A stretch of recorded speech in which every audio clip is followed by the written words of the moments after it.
Зарим төргийн үзэгчтэй халуун цэг мэдээллийн хөтөлбөрийн мигмар гарагийн дугаар эхлэхэд бэлэн боллоо. Бидний бэлтгэсэн мэдээлэлд анхаарлаа хандуулан хүлээн авч үзнэ үү. Эхний мэдээ хүргэе. Монгол улсад коронавирусын тохиолдол огцом нэмэгдэж байна. За өнөөдрийн байдлаар Монгол улсад коронавирусын шинэ тохиолдол 15-аар бүртгэгдэж, нийт халдвар авагчдын тоо 32-т хүрч, эдгэрсэн хүний тоо 5 байгаа юм а. Та бүхэнд мэдээллийг зарим минь эрүүл мэндийн яамнаас шууд амжилт үзүүлж байна. Тэгэхээр яг өнөөдрийн байдлаар дэлхийд даяар 1.9 сая гаруй хүн бол коронавирусын халдвар авч 119 мянга гаруй хүн бол амьнасаа алдсан өссөн үзүүлэлттэй байгаа. Тэгэхээр өчигдөр бол манай улсын хувьд коронавирусын 17 дахь тохиолдол бүртгэгдсэн байгаа. Өнөөдрийн байдлаар бол 13 хүн эмчлүүлж байгаа бол 4 иргэн бол эдгэрсэн ийм мэдээлэлтэй байгаа. Тэгэхээр яг одоо эрүүл мэндийн яамнаас өгөх мэдээллийг та бүхэнд шууд амжилт үзүүлэх болно. За ташрамд хэлэхэд бол өчигдөр бүртгэгдсэн 17 дахь тохиолдолтой хамт байсан иргэний хамт байсан хүмүүсийн шинжилгээний ариу өнөөдөр гарна. Тэгэхээр яг одоо та бүхэндээ эрүүл мэндийн яамнаас шууд амжилт өргөх болно.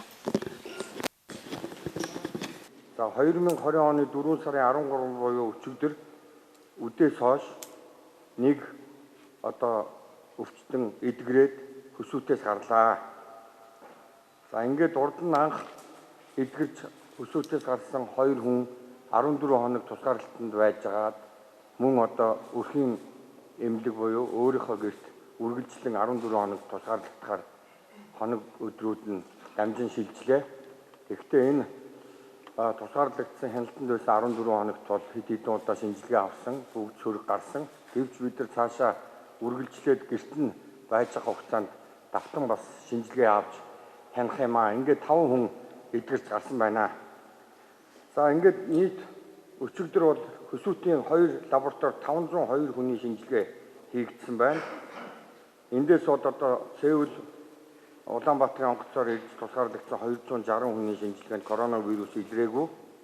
Мөн хяналтын зорилгоор буюу энэ Улаанбаатар хот Монгол улсын аймаг орон нутагт байгаа уушгины хадгаагаар өвдсөн улсуудаас авсан шинжилгээ 19-ийг хийсэн. Энэ бол хяналт буюу хяналтаар хийж байгаа дотооддоо хянаж байгаа шинжилгээ. Энэ дээр за ингээ халдварт өвчин үндэсний төвд тусгаарлагдсан 17 хүн, Оросын холбооны улсаас ирж тусгаарлагдсан 149 хүн, Дархан аймагт тусгаарлагдсан 44 хүнд шинжилгээ хийгдсэн байна. За ингээд 2020 оны 4 сарын 3 буюу өчигдөр энэ хүмүүс шинжилгээний дотроос 13 тохиолдол илэрлээ. За энэ Дархан уул аймагт нэг байгаа. Тэрийг бол шууд өглөө хөсөөтийн одоо тус баг Дархан уул аймагаас авчирч хөсөөтөд тусгаарлан байрлуулж эмчлэх одоо хянах ажилдаа орсон. Бус нь бол Улаанбаатар хотод бидний бас тусгаарлан авчирсан хүмүүсээс одоо хүмүүс 12 гарсан юм аа. Ингээд бүгдийг нэг өрөөнд тусгаарлсан гэдгийг та бүхэн мэдж байгаа. Одоо гол нь бид нар илрүүлсэн хүмүүсээ эмчлэн хянаж биеийн байдал дээр нь онцгой анхаарч эмчилгээгээ зөв тактиктай хийх ийм зорилготой байна. Мөн давтан шинжилгээнүүдийг давтан үргэлжлүүлэн хийн. Тэгээд энэ өдрийн мэдээ бол ийм мэдээ байна. За нийт 25 хүн одоо бидний эмчилгээ юунд хяналтанд орж байна гэсэн үг ээ. Нэмэгдээ сэжигтэй гэж ирсэн 20 хүнийг тусгаарлаж шинжилгээ хийсэн. Тэндээс нэг тохиолдол батлагдсан. За батлагдсан тохиолдлын ойрын хавьтал 31 хүнийг илрүүлсэн. За энэ 31 хүнийг бол ер нь бол энэ ирж байгаа 282 хүн бол Москвагаас улаан өд рүү нислэгээр ирсэн. Эрхүүгээс улаан өд рүү автобусаар ирсэн. За тэгээд хилээр орж ирсэн хүмүүс байгаа. За Москвагаас улаан өд рүү ирсэн зорчигчдыг бол амар зочдууд байрлуулсан.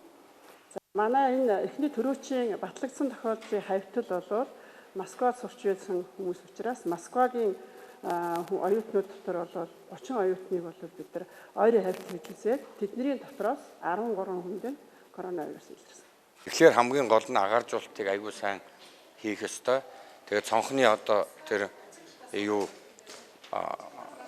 байгаа шүү дээ нөгөө тор тэр сайн шүүлтүртэй торнууд аягүй их гарцсан байгаа. Тэрийг бас хийх хэрэгтэй. Тэгэх юм бол гадны одоо тоосороо босод бохирцыг бол орж ирэхгүй. Хамгийн гол нь одоо нөгөө дулаан ороод цаг наашилж байгаатай холбоотой хүмүүс яг энэ сэтгэл нь ингээд тайвшраад ирж байгаа байхгүй юу. Тэ өвлийн дүн хүүтэн амар тийм хүүтэн үе өнгөрч цаг наашилсан нь бол үнэн. Тэгтээ энэ коронавирус бол хэвээр байгаа шүү дээ. Тийм учраас бид нар өөрснийгөө хамгаалах хэрэгтэй. Тэ? Чи өөрийгөө та өөрийгөө би өөрийгөө хамгаалж чадвал бусдыг хамгаална гэсэн үг. Тэр цаанаас цугларахтаа тэрийг бол бид сайн юу одоо Москвагаас юу улаан үд хүртэл нислэгээр ирж байгаа. Мөн эрхүүгийн юу нааша улаан үд рүү цугларсан гих маягаар бас энэ чинь нөгөө онгоцон дотор бас халдвар авах өндөр магадлалтай. Яагаад гэвэл битүүмжилсэн хэсэг байдаг. Тэгээ нэг хүний хажууд суучих юм бол тэр суудлаа дураараа солиод холдож болдгоо. Тийм аюултай. Тэгэхээр өөрийгөө хамгаалах нь аюул чухал. Монгол эмнэлэгт шинэ одоо коронавирусын халдвар гарлаа гэсэн ийм одоо мэдээлэл бол бас олон нийтэд төглөө. Яг энэ мэдээллийг дагуу одоо бид нар хариу арга хэмжээ авч явах энэ явцад манай халдвар төвчин судлалын үндэсний төвийн тонол судалгааны албаны дарга амсалмаа лаборатори эрхлэгч Дармаа Нармаа энд эрүүл мэндийн яамны давхар судлалын зөвлөлийн одоо хуралд сууж байгаад бол байсан. За тэгэхээр би энэ нэвтрүүлэгтээ энэ хоёр одоо мэргэжлийнхээ хүнийг урьж бас мэдээлэлээ одоо хамт хийхээр ингээд боллоо.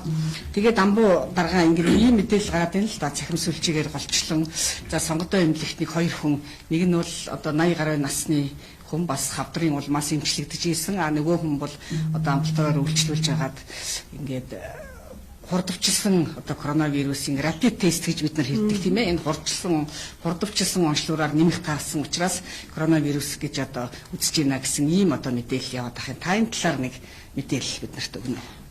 За тэгэхээр өнөөдөр сонгодоо эмнэлэгт ийм үйл явдал болсон байна. Тэр хавдартай хүн болвол эмнэлэг твтж байгаа нэлээд удаа хөвцсөн. Тэгээ энэ хүн маань уушиг нь бас жоохон сүйдэртэй байсан учраас манай ер нь одоо манай юуны том одоо эмнэлгүүд, дүүргийн эмнэлгүүд болвол одоо уушигны өрөвсөлтэй хүндээ бас коронавирус илрүүлэх хордовчлсон тест PCR шинжилгээг бас хийдэг. Тэгээд бид нэр манай одоо хордовчлсон тестээр онцлсан юм байна. Бас мөн одоо уушигны бронхиттай 40 настай хүн бас энд хяналтанд явж чад бас одоо онцлог тавиулсан байна. Тэгээд хордовчлсон тестээр энэ хоёр хүний шинжилгээнд бол эерэг гарсан юм байна.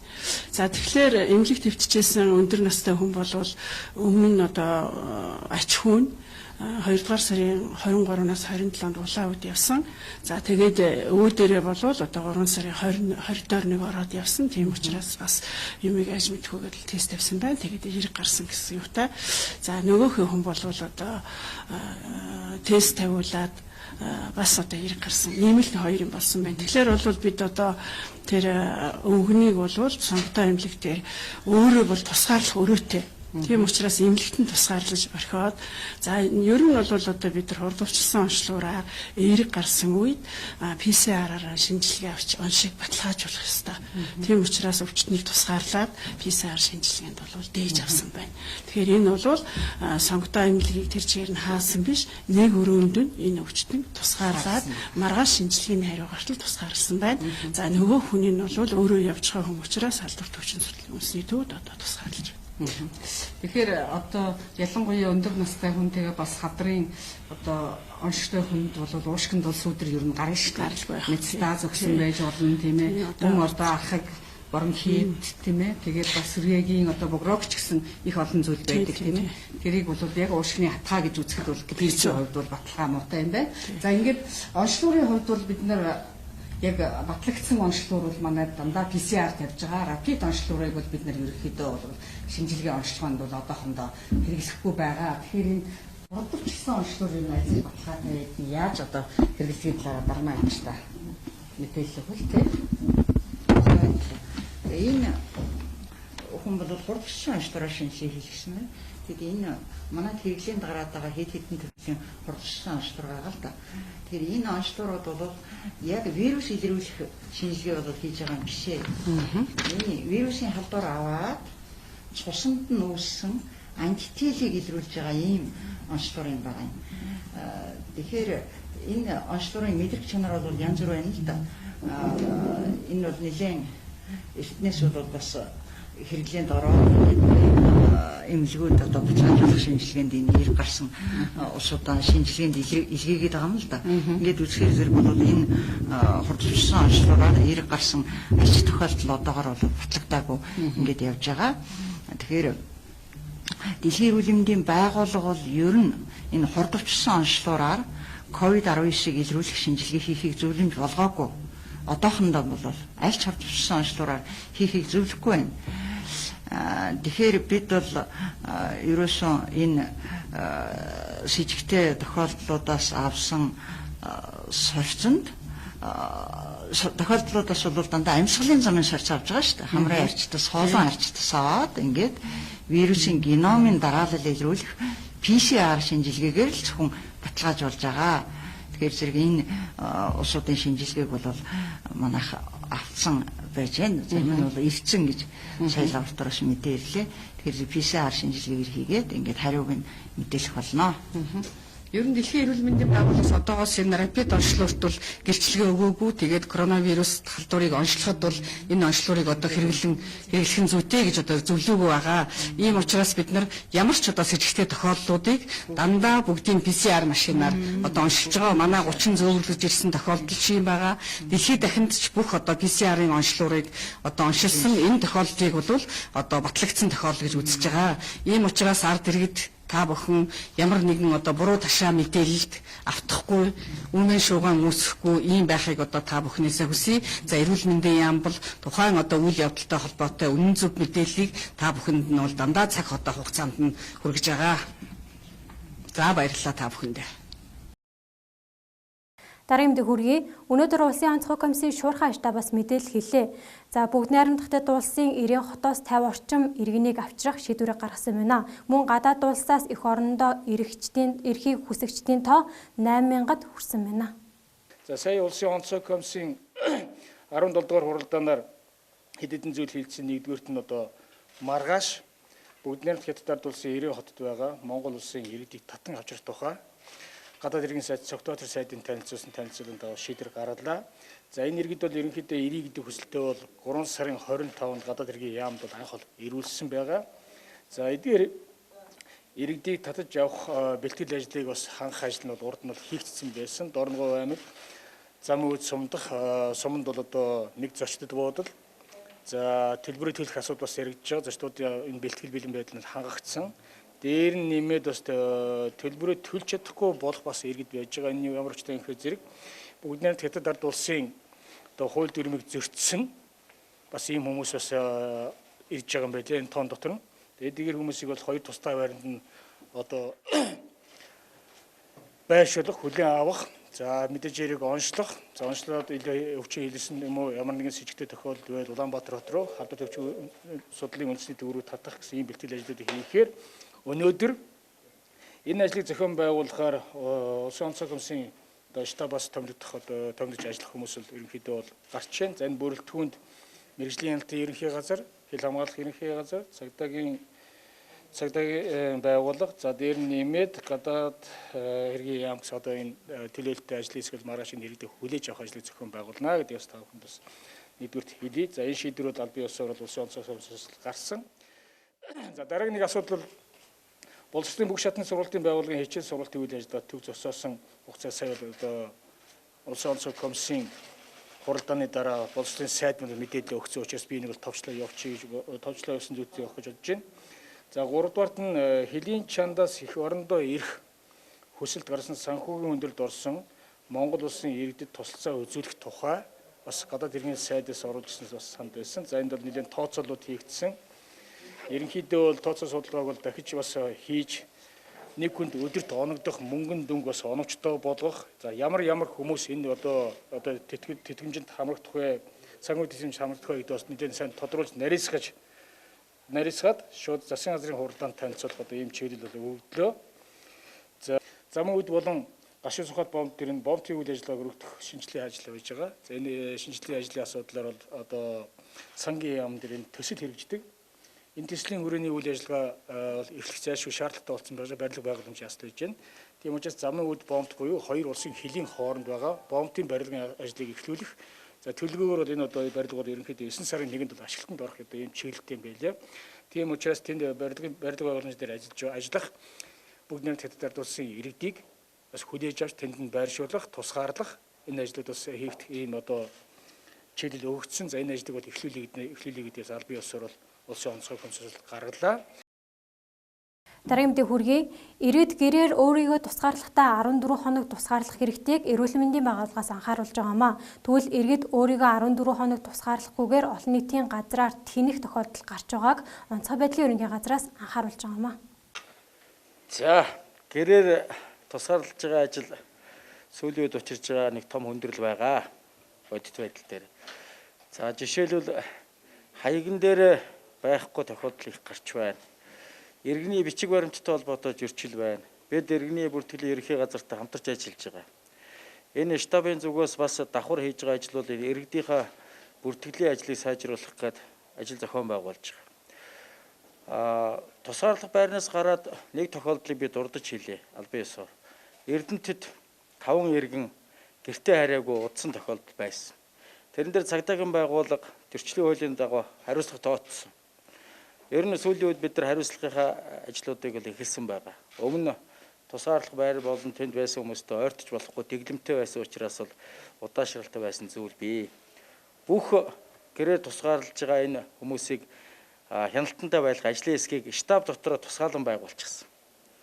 Тэгээд тусгаарлах байрнаас гарсан хүний ов гэнээр регистрийн дугаар байршил хаягаар нь бүгдийг одоо доош шатны онцгой комисд хүргүүлээд ардаас нь одоо төр захиргааны байгууллага шаш шатанд байж байна. За тэр нийгмийн ажилтан, хорооны засаг дарга, сайн дурынхан, онцгой байдал, цагдаа гэд бүх хүчээр ажиллаж байгаа. Одоо 2000 гаруй хүн гэрээ тусгаарлагдж байгаа. Зүгээр далинд нь хэлэхэд бол гэрээ тусгаарлагдж байгаа иргэд минь хариуцлагатай байгаа ч л гэдэг зүйлийг хэлье. Гэртээ байхгүй бол аюулгүй санал бас тарчих үедээ гэдгээс бид нар болгоомжилж байгаамаа. Дараагийн мэдээ хүргэе. Шүүгэн шийдвэр гүйцэтгэх ерөнхий газрын харьяа цагдан хорих 461-р ангид хоригдож байсан иргэн харамсалтайгаар амьсаа алджээ. За тухайн иргэн нь жил гарын хугацаанд заллингийн хэрэгээр шалгагдаж байсан нийгэм байжээ. Одоо талигаач 29 настай сүүлийн 1 жилийн хугацаанд одоо заллингийн гэмт хэргийн улмаас шалгуулж байсан. За хэрэг нь эцэслэн шийдэгдээгүй учраас цагдан хорих 461-р ангид хоригдож байсан ийм иргэн гэдэг мэдээлэл байна. За иргэн элийн тухайд төрсөн ээжтэйгээ хоёулахнаа амьдардаг ийм иргэн байсан. За энэ дээр одоо хөндөхүйц асуудал байгаа учраас бас энэ сурвалжлагыг хийж байгаа. За учир нь тухайн иргэн одоо жил гаруй хугацааны өмнө цагдан хорих 461-р ангид хүргэгдэн ирэхдээ одоо намайг хэргийг шалгаж байсан цагдаагийн алба хаагч нар намайг зодсон гэдэг ийм зодуурын сорвтой 461-р ангид ирсэн гэдэг мэдээлэл нь тухайн үед одоо 461-р ангийн бүртгэл бүртгэгдсэн гэдэг баттай их сурвалжийн мэдээлэл байгаа. За ингээд одоо зодуурын сорвтой жил гаруй өмнө 461-р ангид ирээд түүнээсээ хойш одоо бүслэхийнээс доош хэсгийн би одоо байнгын өвчтөй байна, хөл дээрээ алхаж чадахгүй байна гэдэг ийм шалтгаанаар жил гаруй хугацаанд 2 суух таягтайгаар явдаг байсан. За хоригдож байсан байрнаасаа одоо шалган нэвтрүүлэх хаалга хүртэл одоо ар гэрийнхэн болоод өмгөөлөгчтэйгөө уулзахын тулд тухайн хоригдогч алхаж ирэхдээ цаг гаруй хугацааг зарцуулдаг гэсэн ийм мэдээлэл байгаа юм. За өөрөөр хэлбэл алхаж явхад тухайн иргэний одоо хөл маш их өвддөг байсан. За маш хөвчин зовиртой байсан гэдэг ийм мэдээлэл байгаамаа. За талигаач иргэний тухайд за зодуулснаас үүдээд одоо гэмтэл авахаас гадна тухайн одоо өвчнийг нь намдаах гэж 461-р ангийн одоо эмнэлгийн сувилагч буруу тариад ирсэн. За тухайн тариа нь идэлж үргэлжсэн гэдэг ийм зүйлийг ярьдаг боловч мөн одоо эмнэлгийн эмч ажилтнууд одоо баашилж байна гэдэг ийм хариултыг хэлж энэ жил гаруй хугацаа өнгөрсөн гэдэг мэдээлэл байгаа юм. За талигаач иргэн элийн тухайд заллингийн хэрэгээр шалгагдаж байхдаа нэг удаа одоо шүүх хуралд орж байсан. За шүүх хуралд орох үед одоо прокурор болоод шүүхийн зүгээс тухайн иргэнийг одоо биеийн эрүүл мэндийнх нь байдлаас шалтгаалаад батлан даалтад гаргаж гадуур одоо эмнэлгийн үйлчлэгийг үзүүлээд шалгалтын ажиллагааг явуулъя гэдэг ийм саналыг тавьсан боловч 461-р ангийн эмнэлгийн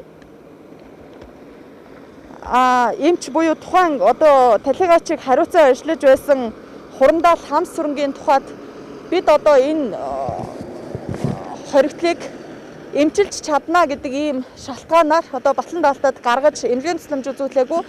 За жил гаруй хугацаанд 461-р ангийн дэрэгдэх эмнэлэгт бас одоо үзүүлж явж исэн ийм өвчтөн гэдэг ийм мэдээлэл байгаа юм.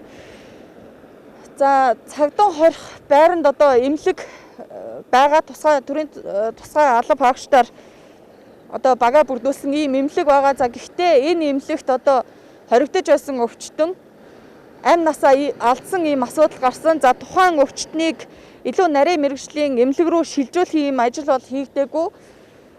Өнгөрсөн шөнө 23 цагийн үед энэ хүн амь насаа алдсан хэрэг гарчээ.